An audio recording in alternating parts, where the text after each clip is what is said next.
how easy it can be, cooking. Well, you make it look easy, Peter. Sorry. It looks amazing. I think it's going to be really nice. What have you got there? And we start with pizza, with my way. 1 layer of phyllo pastry, herbs, a bit of Parmesan cheese.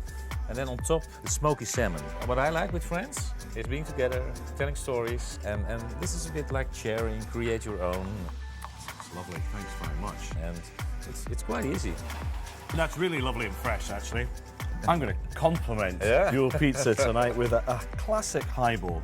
Highlights some of the smoky flavours from the smoked salmon.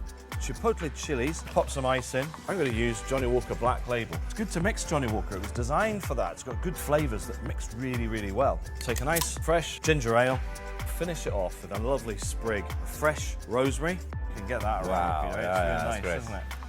There we go. It's going to be a good night.